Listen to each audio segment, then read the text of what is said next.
News. Trump और Putin की 3 घंटे तक लंबी मीटिंग चली। मीटिंग में दोनों ही देशों के बीच कोई डील नहीं हुई। दोनों ही नेताओं ने पत्रकारों के सवालों का जवाब नहीं दिया। अमेरिका में बंद कमरे में दोनों नेताओं की बैठक हुई। अमेरिकी राष्ट्रपति ट्रंप और रूसी राष्ट्रपति पुतिन की प्रेस कॉन्फ्रेंस सिर्फ 12 ही मिनट चली। इसमें उन्होंने पत्रकारों से किसी सवालों का जवाब नहीं दिया। इससे पहले पुतिन और ट्रंप ने यूक्रेन जंग को लेकर करीब 3 घंटे तक बंद कमरे में बातचीत की थी। ट्रंप ने कहा कि कुछ मुद्दों पर उनकी सहमति नहीं बनी, लेकिन कुल मिलाकर बातचीत पॉजिटिव रही। दोनों ही नेताओं ने ये नहीं बताया कि उनके बीच किस बात पर सहमति बनी है। पुतिन ने कहा कि उनके लिए रूस की सुरक्षा सर्वोपरि यानी कि बेहद जरूरी। अपनी बात कहने के बाद दोनों ही नेता तुरंत मंच से चले गए। पुतिन शनिवार को करीब 10 साल बाद अमेरिका पहुंचे। यहां पर उनका B-2 बॉम्बर से स्वागत किया गया। उनके रेड कार्पेट पर आते ही ट्रंप ने तालियां बजाई। फिर पुतिन ट्रंप की कार में बैठकर मीटिंग के लिए रवाना हुए।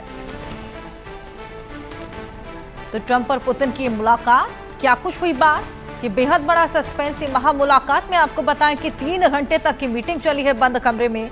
तमाम मुद्दों को लेकर बातचीत हुई, लेकिन किन मुद्दों पर सहमति बनी है ये किसी को नहीं मालूम और इसी को लेकर तमाम तरह के कयास भी लगाए जा रहे हैं।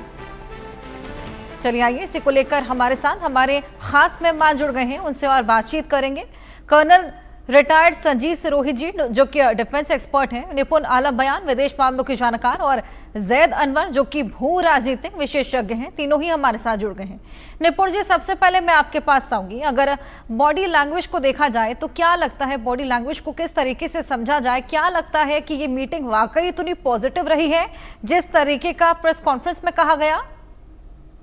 नहीं, निश्चित रूप से जिस वक्त खुद डोनाल्ड ट्रंप ने कहा कि मैं इस मीटिंग को 10/10 दूंगा, तो यानी कि ट्रंप की ओर से मेन बात थी, इस प्रकार से रखा गया।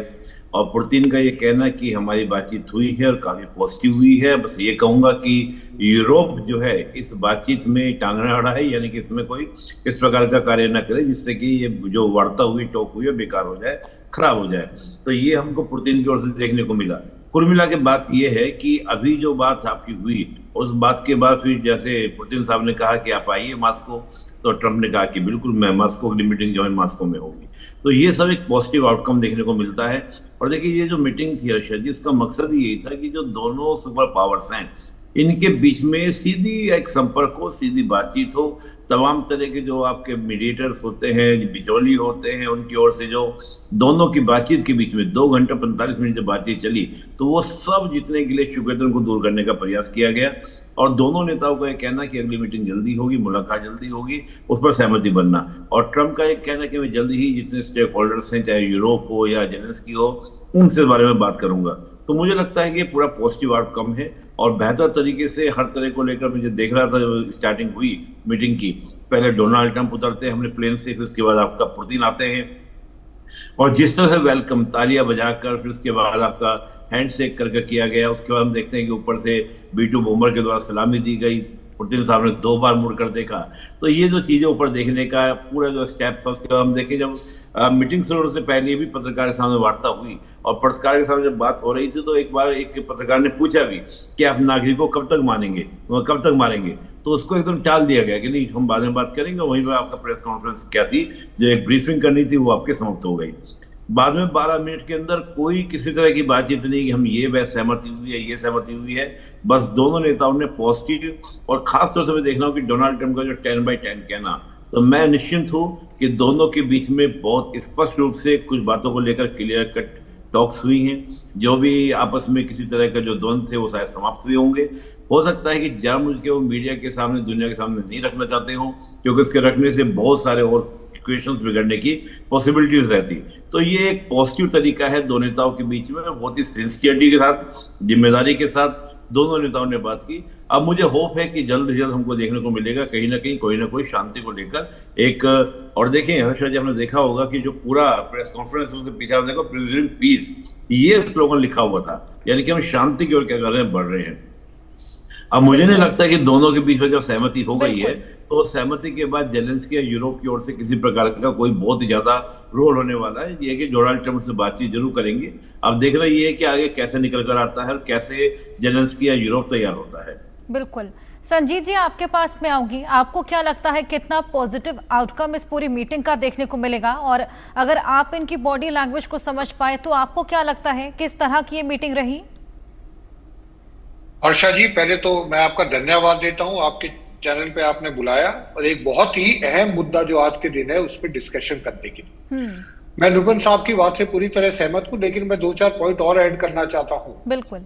जो पुतिन साहब ने कहा है कि सीजफायर नहीं है, ना कोई लड़ाई के रोकने की कोई बातचीत हुई है, सिर्फ जो है एक दूसरे को पॉइंटों को समझा, तो there has been reason understanding जो है एक दूसरे की समझ पाए हैं क्या है। उसके साथ पुतिन साहब को ये पता है कि इसमें क्योंकि ज़ेलेंस्की साहब मौजूद नहीं है और यूरोपियन यूनियन के कोई लीडर नहीं मौजूद है, तो उनको पूरा शक है कि ये यूरोपियन यूनियन और ज़ेलेंस्की साहब कोई ना कोई ऐसी चाल ना चले जिससे पीस प्रोसेस जो स्टार्ट किया गया है इसके ऊपर कोई जो रोड़ा अटकाया जाए। इसमें कोई दो राय नहीं है कि ज़ेलेंस्की साहब इस चीज से नाराज हैं, और बात भी सही है कि जिस देश के साथ लड़ाई हो रही है उस देश के प्रतिनिधि वहां पर नहीं है, और अमेरिका और रशिया जो है आपस में मिलकर डिसाइड करे, तो मुझे लगता है उसमें एक क्वेश्चन मार्क है कि जो है ये नहीं होना चाहिए था। और तीसरी चीज जो पुतिन साहब ने कही है जो बहुत अहम है, जिसपे हमको विचार करना है और जिसके बारे में दोनों साइड ने कुछ नहीं कहा है। पुतिन साहब ने कहा है कि जो रूट कॉजेज हैं क्राइसिस के 2022 में जिन वजह से ये लड़ाई शुरू की गई थी, पहले उनको खत्म किया जाएगा, तभी ये आगे की वार्ता कामयाब हो सकती है। तो रूट कॉज क्या है? सबसे बड़ा रूट कॉज जो है जिसके ऊपर मुझे लगता है कि ज़ेलेंस्की और जो है यूरोपियन यूनियन के लोग जो है मानना मुश्किल है, वो ये है कि जो 4 एरियाज हैं जिनके ऊपर रशिया ने कब्जा किया हुआ है, जैसे लुहांस्क है, डोनेट्स्क है जिसको डॉनबास कहते हैं पूरे दोनों एरिया को, फिर ज़ैपोरिज़िया है और खेरसोन है। ये 4 एरिया हैं जिसमें रूसी फौजों ने तकरीबन इसका जो ज़ैपोरिज़िया और खेरसोन का तो 2/3 एरिया जो ऑलरेडी कब्जा किया हुआ है, और उसी तरीके से डोनेट्स्क और लुहांस्क के एरिया में भी काफी रशिया का ऑक्यूपाई किया हुआ है रशिया ने। तो अभी देखना ये है कि क्या ज़ेलेंस्की साहब, अगर रशिया अपनी डिमांड, जो रशिया की डिमांड ये है कि ये चारों जो उनके इलाके हैं, जो ईस्टर्न इलाके हैं, वो रशियन स्पीकिंग एरिया हैं, और वो जो है रशियन कॉन्स्टिट्यूशन के मुताबिक ये चारों जो है एरिया रशिया में आने चाहिए। तो अगर ये पुतिन साहब की बात डिमांड ये अभी भी वही डिमांड है, तो मुझे नहीं लगता कि इसके आगे चल के जो कोई पीस की बात की जा सकती है। इसका निष्कर्ष अभी निकलेगा नहीं, ये हो सकता है जिस तरह की बातें यहाँ पर देखने को मिली। जैद अनवर जी, आपका क्या व्यू पॉइंट है इस पूरी मीटिंग को लेकर? देखिए, एक शेर है कि ने बहुत देर कर दिया मेहरबान आते हैं। अमेरिका जिस बुनियाद पे इन्होंने इलेक्शन लड़ा था डोनाल्ड ट्रम्प साहब ने, पहले इस फलसफे को आपको समझना होगा। इनका पहला वर्ड था कि मैं जिस दिन प्रेसिडेंट बनूंगा नेक्स्ट डे मॉर्निंग मैं वार रुकवा सकता हूं, मेरे अंदर यह काबिलियत है।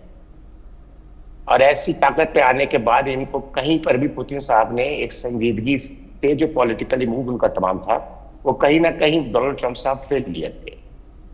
तो उनके ऊपर एक प्रेशर गेन हो रहा था। उसी दौरान ईरान पे जब हमला अमेरिका ने किया तो उसने रशिया के जितने भी तमाम जो इन्वेस्टमेंट थे उससे अमेरिका ने कोई इंटरफेयर नहीं किया। आपने इससे अगली देखा होगा पुतिन साहब का बयान जो आया था, ये तमाम चीज एक जगह बनाता था कि आने वाले कल में कि अगर दो प्रेसिडेंट दो दुनिया को पावर मिले तो वो बात करने की जगह रखा जाए। मगर इस मीटिंग से एक बुनियाद डला है। बुनियाद से मुराद प्री बार्गेनिंग हो सकता है, मगर इसमें सबसे बड़ी बात है कि पूरा यूरोप बैठ के देख रहा है। आप सोचिए कि आज अमेरिका क्या है कि मैं दे रहा था, सारे हुजूम में था, मैं गिर पड़ा, सभी रास्ता बदलने लगे। आज वो है कि नेटो को वो बात करेंगे, और जिसकी बात हो रही है, जिससे सुलह करना है, जिसका जगह है, जो जहाँ पे बाशिंदे हैं, जहाँ पे प्रेसिडेंट चुने हुए डेमोक्रेसी वे से, वो वहां मौजूद नहीं है। इसी को आप मीटिंग कहेंगे। तो मेरे ख्याल से इस अनप्रेडिक्टेबल है कि नेक्स्ट डे मॉर्निंग ये क्या डिसीजन लेंगे। अभी इंपॉर्टेंट क्या है कि हमारे हिंदुस्तान के क्या मूव रहेगा, भारत का क्या मूव होगा, भारत के साथ क्या रिलेशन अमेरिका के साथ नेक्स्ट मूव होगा। आप सोचिए कि हमारे पे 25 से 50% टैरिफ हो जाता है सिर्फ एक बात के लिए कि हम लोगों ने उनसे तेल लिया। तो एक ऐसा जहन का आदमी बैठा है जिसको पूरी दुनिया नकारती है, उसी को वो जाके सहारा देता है, जिसका नाम पाकिस्तान है, जिसको वो करता है। तो एक ऐसा ऐसा ट्रम्प कार्ड और ट्रम्प साहब के हिसाब से निकल रहा है जिसे आप अनप्रेडिक्टेबल, पूरे दुनिया के जितने भी बड़े से बड़े जर्नलिस्ट हैं, जितने बड़े से बड़े पॉलिटिकल एनालाइजमेंट करने वाले लोग हैं, तमाम के तमाम प्रिडिक्ट नहीं कर पाते हैं कि डोनाल्ड ट्रम्प साहब नेक्स्ट मूव क्या करेंगे। आज कहीं ना कहीं एक शुरुआत हुई है, मगर ये शुरुआत मुकम्मल जगह पे जाएगी ये सही नहीं। क्यों? ट्रम्प अमेरिका को जो चीज चाहिए था यूक्रेन से, वो तमाम चीज पे उसने ट्रीटी साइन करवा ली, मगर जिसकी बात हो रही है वो वहां मौजूद नहीं है। ये बात पूरी दुनिया में, पूरे यूरोप में हो रही है। ये पूरा यूरोप एक डरा हुआ है कि हमारा सिक्योरिटी सिस्टम कैसे चलेगा, हमें क्या प्रोटेक्शन मिलेगा, जो अमेरिका का एक रोल होता है हमेशा इससे पहले जो होता था। तो अभी क्या रोल रहेगा, इन तमाम चीज पे पर्दा उठा नहीं है सही से।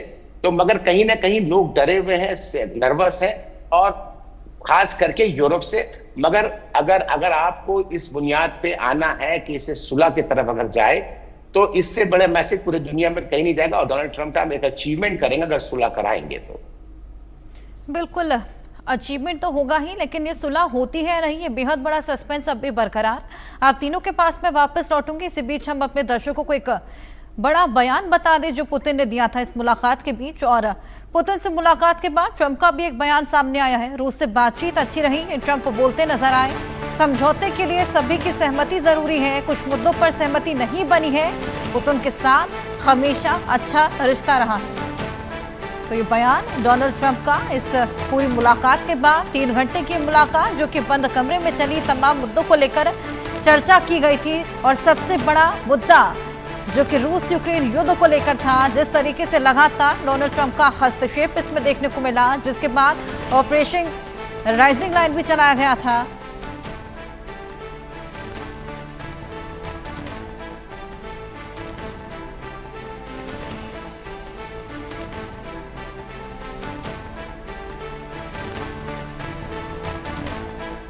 Un par de puntos importantes en los que aún no hemos llegado del todo, pero en los que hemos avanzado. Así que no hay acuerdo hasta que haya un acuerdo. En un momento llamaré a la OTAN. Llamaré a las distintas personas que considero apropiadas. Y por supuesto, llamaré al presidente Zelensky para informarles sobre la reunión de hoy. En última instancia depende de ellos. Tendrán que estar de acuerdo con lo que Marco y Steve y algunas de las grandes personas de la administración Trump que han venido aquí. तो क्या कुछ Donald Trump जो कि US के राष्ट्रपति हैं, उन्होंने कहा इस मुलाकात के बाद, ये हमने आपको सुनाया और ट्रांसलेट करके भी दिखाया है स्क्रीन पे, ताकि आप समझ पाए कि क्या कुछ बयान सामने आया था। निपुण जी, आपके पास में आऊंगे। सबसे पहले हमने देखा कि एनमिटी देखने को मिली, जिसके बाद ये भव्य स्वागत होता है, ये मीटिंग होती है और कुछ इस तरह के रुख बदलने को लेकर जेलेंस्की भी कहीं ना कहीं कंसर्न थे और खुद को अनप्रेडिक्टेबल तो ट्रंप बता ही चुके हैं। तो क्या ये महज वॉर को रुकवाने की एक कोशिश थी, या क्या इसके पीछे मकसद हो सकता है? नहीं, देखिए, वोट तो रुकवाना चाहते ही है अमेरिका। देखिए, अमेरिका लगातार जब हम देखें तो डोनाल्ड ट्रंप ने पूरी चुनावी कैंपेनिंग के दौरान इस बात को रखा कि मैं होता तो वॉर ना होता। ये बात हमको सुनने को मिली और यही बात देखिए मेन बात क्या थी जो पुतिन साहब ने कहा, अभी सरोज साहब ने बिल्कुल साफ क्लियर बात कही थी कि जो मेन रूट है, मेन जो कोज है, वो कोज क्या था कि जो यूक्रेन जो है वो नाटो में शामिल ना हो, ईयू में शामिल ना हो, इस प्रकार का कोज था। तो मुझे लगता है कि डोनाल्ड ट्रंप ने उस बात को कहीं ना कहीं पहले क्लियर कर दिया था कि नाटो को शामिल होने की बात को जेलेंस्की को भूल जाना चाहिए। तो वॉर तो रुकवाना मकसद है ही। और देखिए साहब क्या था, अभी जो सह साहब ने कहा, बिल्कुल सही बात कही कि जो यूक्रेन के जो आपके रिसोर्सेज थे, रेयर अर्थ मिनरल्स जो थे, उन पर तो ऑलरेडी अमेरिका ने कंट्रोल कर ही लिया है। अब इस वॉर को रुकवाने का मकसद क्या है, मोटिव क्या है? एक तो डोनाल्ड ट्रंप का लगातार बार ये कहना है कि मैंने 5 वॉर रुकवा दिए हैं, यानी कि एक तो वो पीस को, नोबल को लेकर जो प्रयास वो लगातार कर रहे हैं, वो हमको देखने को मिलेगा। दूसरा क्या है कि देखिए अमेरिका का पूरा फोकस है कि हमारा जो पैसा है वो बहुत ज़्यादा वॉर में खर्च ना हो, बल्कि हम अपने ऊपर क्या करें, खर्च करें, अपने में ज़्यादा से ज़्यादा इन्वेस्टमेंट लें, ज़्यादा से ज़्यादा निवेश कराएं। कहीं ना कहीं रशिया के साथ यूक्रेन का जो वॉर चल रहा था, ये वॉर कहीं ना कहीं अमेरिका के डोनाल्ड ट्रंप की अपनी पर्सनल जो क्रेडिबिलिटी है या साख है, उसके ऊपर नुकसान पहुँचा रहा था। और पुतिन का बार बार 5 बार डोनाल्ड ट्रंप से बात करने के लिए आप देखते हैं 2-2 घंटे तक वेट कराना फोन के ऊपर भी, ये कहीं ना कहीं डोनाल्ड ट्रंप की अपनी पर्सनल, अब देखा कि सन की पन पागल, इस प्रकार की चीजें भी डोनाल्ड ट्रंप ने पुतिन साहब के लिए यूज की थी। तो मुझे लगता है कि अभी जो ये बातचीत हुई है इसको हमको पॉजिटिव तरीके से देखना चाहिए, और दोनों नेताओं ने बड़े पॉजिटिव तरीके से बात को रखा। और रही बात देखिए Zelensky is a puppet, Zelensky को मैं कहूंगा, जेलेंस्की यानी यूक्रेन जो है पूरा आपके बफर स्टेट की तरफ से है। रियल वॉर जो थी ये अमेरिका रशिया के बीच में थी, यूक्रेन की धरती को तो इस्तेमाल किया जाता था। अगर आज अमेरिका कहता है कि जेलेंस्की को हम किस तरह का वेपन नहीं देंगे और सीज फायर होगा, तो करना ही होगा। जेलेंस्की के पास ऑप्शंस नहीं है, विकल्प नहीं है। कौन है यूरोप के अंदर ऐसा देश जो आपका अमेरिका के अगेंस्ट जाके रशिया के सामने खड़ा हो जाए? मुझे नहीं लगता कि इस प्रकार की कंडीशन होने वाली। ठीक है, फ्यूचर में कुछ बातें बन सकती है, यूरोप विचार कर सकता है, चाहे वो फ्रांस हो, जर्मनी हो, इटली हो, ये सब देश की भाई कल को अगर अमेरिका हम पर दबाव बनाता है तो हमारे पास ऑप्शंस क्या है, उसके लिए वो तैयारी कर सकते हैं। लेकिन आज हम 2025 में बात करें तो मुझे लगता है कि अमेरिका को साइडलाइन कर यूरोप जो है अपनी सिक्योरिटी की गारंटी नहीं ले सकता। और ये बात निश्चित है कि यूक्रेन को अपना 20% लैंड छोड़ना होगा। जब हम लुहांस्क डोनेत्स्क को देखते हैं, ये तो मिनरल के लिहाज से, लेकिन जो जापोरिजिया की बात करते हैं, खेरसोन की बात करते हैं, यानी कि जो आपका साउथ ईस्ट वाला बेल्ट है जो क्रीमिया से आपका टच होता है, तो रशिया के लिए बहुत इंपॉर्टेंट है क्रीमिया को जोड़ने के लिए। उसके पास केवल एक पुल है, लेकिन अगर क्रीमिया पर उसको अपना कंट्रोल रखना ही रखना है तो उसको खेरसोन और जो आपका जापोरिजिया के ऊपर कंट्रोल करना होगा। लेकिन इससे इम्पैक्ट ये होगा कि यूक्रेन जो है ब्लैक सी से बिल्कुल कट हो जाएगा और यूक्रेन को ट्रेड को लेकर भी बड़ी समस्या उत्पन्न होने वाली है। तो मुझे लगता है कि बहुत सारी चीजें इसमें ऐसी हैं जिसको लेकर बड़ी बातें होंगी, और कहीं ना कहीं यूक्रेन को एक बहुत बड़े समझौते के लिए तैयार होना होगा, नहीं तो ये वो रुकने वाला नहीं है। और मैं तो देख रहा हूँ कि रशिया जो है और भी लैंड की बात कर रहा है। हम देखते हैं जो एक फोर्टेस्ट बेल्ट है जो लुहांस्क और डोनेत्स्क को जोड़ती है, आप देखा होगा पूरे वॉर के दौरान इसी एरिया को रशिया कंट्रोल नहीं कर पाया या इसको क्रॉस करके आगे नहीं बढ़ पाया। तो मुझे लगता है कि रशिया उसके लिए भी टॉक करेगा कि ये जमीन भी हमें चाहिए ताकि कल को किसी तरह का सिक्योरिटी कंसर्न हमारे लिए ना हो। तो पुतिन का ये कहना कि हमारे लिए हमारी सिक्योरिटी बहुत महत्वपूर्ण है। और देखिए जाहिर सी बात मैं हमेशा बोलता भी हूँ कि नेपाल भूटान को आप देख लीजिए, अगर नेपाल चीन की ओर ज्यादा झुकाव रखता है तो निश्चित रूप से भारत के लिए सिक्योरिटी चैलेंजेस होंगे। तो यूक्रेन एक बफर स्टेट की तरह है, तो बफर स्टेट अगर अपनी सोवरेनिटी की बात करता है कि मैं सोवरेन रहूंगा, तो इससे कहीं ना कहीं दूसरे बड़े देश की चिंता होती है। तो उसको कहीं ना कहीं कंसीडर करना चाहिए था जेलेंस्की को, वो ना करके ये इश्यूज क्रिएट हुए हैं। जी बिल्कुल, चलिए आप तीनों के पास मैं वापस लौटूंगी। इसी बीच पुतिन ने क्या कुछ कहा है दर्शकों को ये भी बता दें। यूक्रेन के सुरक्षा पर काम कर रहे हैं, ये पुतिन बोलते नजर आए। पुतिन ने यूरोप और यूक्रेन को चेतावनी भी दी है। यूक्रेन यूरोप नेताओं से दखल ना देने की अपील की है। रूस की सुरक्षा हमारे लिए सर्वोपरि है। तो सबसे बड़ी प्रायोरिटी हमारे लिए रूस की सुरक्षा है, और इस बीच उन्होंने यूरोप और यूक्रेन को चेतावनी दी है। यूक्रेन की सुरक्षा पर काम कर रहे हैं, यूरोप और यूक्रेन को चेतावनी और नेताओं से दखल ना देने की अपील यहां पर की गई है। संजीत सिरोही जी, आपके पास में आऊंगी। हमने देखा किस तरीके से पुतिन यहां पर मना कर रहे हैं यूक्रेन के नेताओं को या फिर यूरोप के नेताओं को हस्तक्षेप करने के लिए, लेकिन ट्रंप के हस्तक्षेप को क्यों यहां पर एंटरटेन किया जा रहा है? देखिए वर्षा जी, सबसे बात तो हमको ये समझनी जरूरी है कि अमेरिका एक पावरफुल देश है, और बार बार जो है डोनाल्ड ट्रंप साहब धमकी देते हैं। वो रशिया को भी धमकी दे चुके हैं, इतने दिन में बंद करो, इतने दिन में, कभी चाइना को, कभी इंडिया को। तो ये जो है एक अच्छी पहल है। लेकिन मैं एक चीज बोलना चाहता हूं, जो कि अभी जो है डॉक्टर साहब भी बोल रहे थे, कि इसमें नाटो का तो जो है जेलेंस्की साहब मान सकते हैं, यूरोपियन यूनियन मान सकता है कि चलो ठीक है, नाटो का तो मेंबर हम यूक्रेन को नहीं बनाएंगे। लेकिन ये जो 4 एरियाज की बात की है पुतिन साहब ने, लुहांस्क है, डोनेत्स्क है, ज़ैपोरिज़िया है और खेरसोन है, ये 4 एरिया अगर यूक्रेन रशिया को दे देता तो यूक्रेन 3.5 साल लड़ने के बाद यूक्रेन को क्या हासिल हुआ? अगर ये पहले दे देता नंबर 1, तो ये जेलेंस्की साहब, मुझे नहीं लगता कि जेलेंस्की साहब इस चीज के लिए एग्री होंगे, चाहे उनके पास ऑप्शन है या नहीं है, चाहे उनके पास अपने आप लड़ने की ताकत है कि नहीं है। और यूरोपियन यूनियन को भी पता है कि अगर ये चारों जो इलाके हैं ये रशिया के ऊपर कब्जा कर लिया और क्रीमिया के साथ इसका जो है मिलन हो गया, तो उसके बाद जो नेक्स्ट जो रशिया की तरफ से खतरा और देशों को भी हो सकता है। तो इसलिए मुझे लगता है कि यूरोपियन यूनियन भी इस चीज को मानने के लिए तैयार नहीं होगी। अभी आता है पुतिन साहब का। अगर पुतिन साहब इन एरियाज को नहीं लेते हैं तो पुतिन साहब के पास क्या जवाब है अपने आवाम को बताने के लिए कि लड़ाई शुरू क्यों की थी।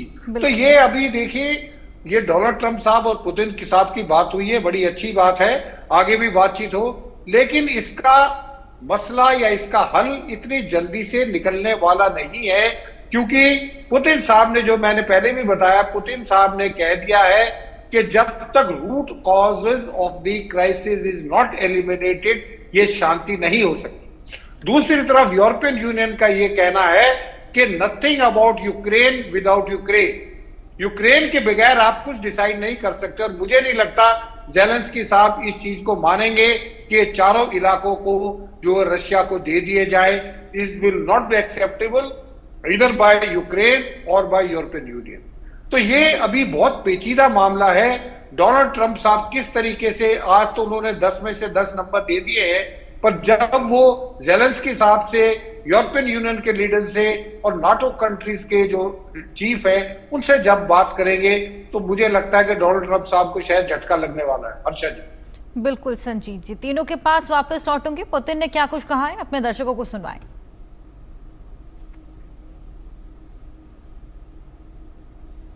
It's also important that Alaska has to do with our common heritage, common history between Russia and the U.S., and many positive events have to do with that territory.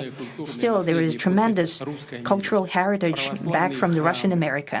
For example, Orthodox churches and a lot of, more than 700 geographical names of Russian origin.